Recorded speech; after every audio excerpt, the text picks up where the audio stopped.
موزیکی باش چییە؟ چۆن ئەتوانین موزیکی باش پێشکەش بە خەڵک بکەین؟ موزیکسیانێک دەڵێت ئەوەی کە هەیە عیلاقەی بە هەڵسەنگاندن و چێژی تاک و یان ڕۆشنبیری تاکەوە هەیە کە بابەتەکان بە شێوێک لە شێوەکان هەڵی ئەسەنگێنێ. مەرجنی و بابەتانی کە گۆرانیەکی میلی بن کە کۆمەڵی خەڵکێک لە ڕۆشنبیرێکی نزمدا گوێ لێگرن ئەوانە خراپ بن، ئەوانەی کە لە ڕۆشنبیرێکی بەرزدان گوێ لە کۆمەڵێک موزیکی بە کلاسەگرین ئیتر ئەمە باشەکە بێت. خۆی مۆسیقا زادەی کلتورە، زادەی کۆمەڵگایە. ئەمە ئیتر بە پێی دابەشبوونی کلتورەکان، جوگرافیای کلتورەکان ئەم بەرزی و نزمی ئەکات. ئەوەی کە ئەگەر بڵین تۆزێک بیکەنە سەرەوەی کە مۆسیقایەکی باشن، هەموو ئەو مۆسیقایانەی کە لە ڕووی ئەوەی کە توانیان هەیە پەیامێکیانە بێت، توانایەکیان هەبێت کە بە شێوەیەک لە شێوەکان مرۆڤ ڕابگرن بۆ ڕامان. بەڵام ئەمە ناکاتەوەی ترکامەم پرۆسی مۆسیقا. ئەمە زۆر جار مرۆڤ پێویستی بە دانسا، پێویستی بە هەڵپەرکێ. ئەمە شتێکی خراپە بە پێچەوانە نەخێت. بۆیە پرۆسەی باش و خراپ، جاکردنەوەی مۆسیقای باش و خراپ تۆزە هەستەکەم باش نییە. ئەو نی کە ئەتوانین کاتیگۆریان کەین، جیان کەینەوە کام مۆسیقایانە ئەچێتە بوارێکی کلاسێکەوە کە ئەتوانی بۆ نمونە تۆ ناسنامی میلەتەکەتی پێپشان بێ، ئەکەویتە ناو کێبڕکەیەکی نەتەوێڵێ ئێمە موزیکی منە، ئێمە لەم ئاستا ئەتوانین داهێنان بە مۆسیقا بکەین. ئەمان ئەتوانین بڵین، بەس بە شێوەیەکی گشتی مۆسیقا ناتوانین بڵین باش یا خراپە. هەرچەنە بۆ نمونە لە کۆماری ئەفڵاتونە ئەڵێت مۆسیقا لە یەک کاتە هەم مەترسیدارە، لە هەمان کاتە باشە. چونکە مۆسیقا توانای هەیە کە باشمان کە ئاراممان کاتەوە، لە هەمان کاتە مۆسیقا توانای ئەوەی هەیە کە تووڕەمان کات کە لە جەنگا زیاتر بجەنگی.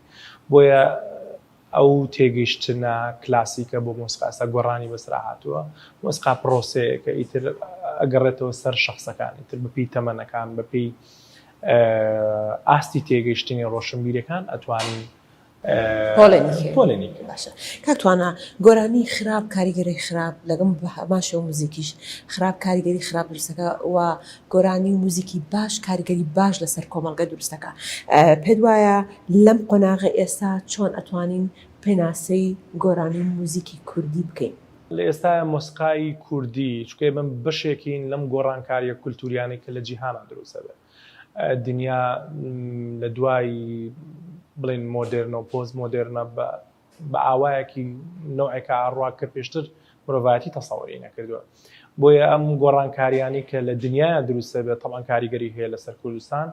ئێستا بۆ نمونەگەر بەتایبەتی لە ڕۆژهەڵاتی ناوەڕاستە تەسیرێکی زۆر زۆر نێگەتیڤ لەسەر مۆسیقا دروست بۆیش بە هۆکاری دروستبوونی تەکنەڵۆجیایەکی بەهێز کە توانای هەیە هونەری فەیک بەکاربێنێ، هونەری ساختە بەکاربێنێ.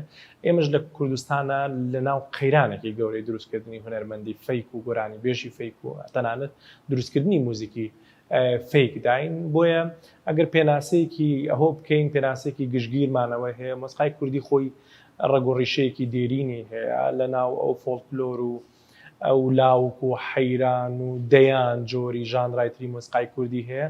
ئەمە سەروەتێک و گەنجینەیە کە ماوەتۆی ماتوانین دەستگرین بەمەوە نەفەوتێ و دوجار چۆن بتوانین لەسەر ئەساسی ئەمانەوە جارێکی تر بۆ نمونە ئەبدیتێکی نوێی مۆسیقای کوردی بکەینەوە.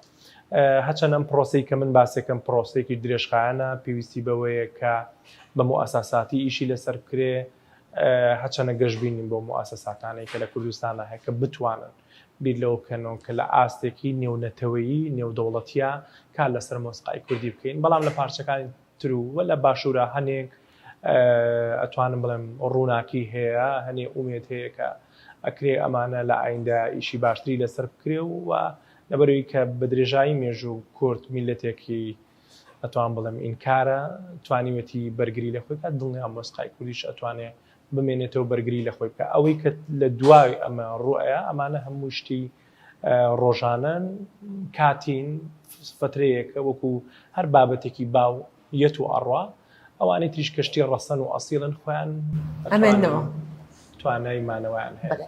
کە توانە دەبینی لە ئێستا هەندێک گۆران بێژ و بەندێژەکان هەندێک قسەی نەشیا و بەکاردەهێنن و بەداخیشەوە بینەری خۆشیان هەیە. ئەمە تا چەند کارگەری خراپ لەسەر کۆمەڵگە بەجێ ئەهێڵێ؟ بەڕای من ئەمەیان لە هەموو کللتورەکانە هەیە، ینی هەر مۆسیقای کوردی ئەم شتەی نییە.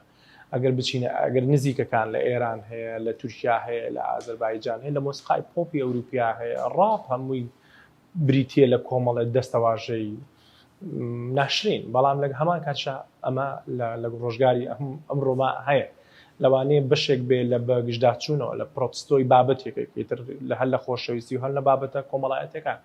بۆیە ئەمە لە ڕووی پەروەردەی تاکەوە بەڵێ ئێماڵێن ئەمە لایەنێکی نەرینی هەیە، بەڵام لە ئێستا لەوانێ زۆر جار ئەم خۆخاڵیکردنەوەیە بە گۆرانی باشترە بەڕێی من وەکولۆی ئینسان تووڕەبوونەکانی بە توندوتیژی بەتاڵ بکاتەوە. بۆیە ئەوەی کە هەیە لە کوردستانە ئەم بەشێکە لەو پرۆسە گۆڕانکاری و من بیرمان نەچێت لە مۆسیقای کوردی ئەکرد بگەڕێنەوە بۆ مێژووی چەند ساڵ ئێمە پڕ لەم دەستەواژانە، ینی شتێککە ئەمە علاقەی بە سەقافەیەکی دێرینی ئەم کولتورەوە هەیە و لەوانەیە بۆ نمونە ئەگەر گەڕەکانی سلێمانی دابشکەین بە پێ و گەڕەکانی کە ئەکەونە خواروی شارەوە زۆر حەزیان لەم جۆرە گۆرانی میلیانە بێ و گەڕەکانی کە ئەچنە گەڕەکە ڕاقیەکان ئەگەر بەو زمانە بێڵێن زیاتر لە گوێ لە گۆرانی لەوانێ مۆسیقای کلاسیک لەوانێ ماڵەکان پیانۆی تیابێ ئیتر بە پێی ئەو دابەشبوونی کۆمەڵایەتیە ئەوە ئیتر ئەوان بڕیارێن جۆ لە چێگرین، چکە دوجار ئەمە ئەچێتە بەشێکی ئەوەی کە جۆرێکە ئینسان ئازادی تاکە من جۆ لەم جۆرە گۆرانی ئەگرم، بەڵام ئەوەی کە لە ڕووی پەروەردەییەوە بۆ تاکێک بۆ مناڵێک بۆ گەنجێک بە دڵنیایی نێگەتیڤە کە تۆ لە جیاتی مناڵێک گەنجێک تۆ بە شێوەیەک پەروەردە بکەی کە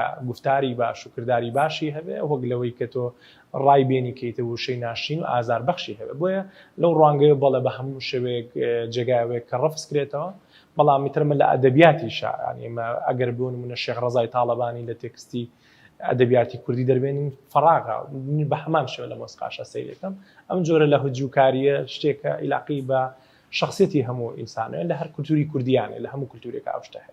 ناوەندە ئەکادمیەکان تا چەند کاریگەری هەیە لەسەر گۆرانی و موزیک بە تایبەت لەم سەردەمەی ئێستەیە؟ نامێ بە مطلقی بڕیار بم، بەڵام بەڕاستی ناوەندە ئەکادمیەکان لە ئێستا لە ئاستێکی لاوازان کە توانای ئەوەیان نێ وەڵام دەرەوەی پێداویستەکانی ڕۆژی موزیکی ئەمڕۆژی دنیا بن.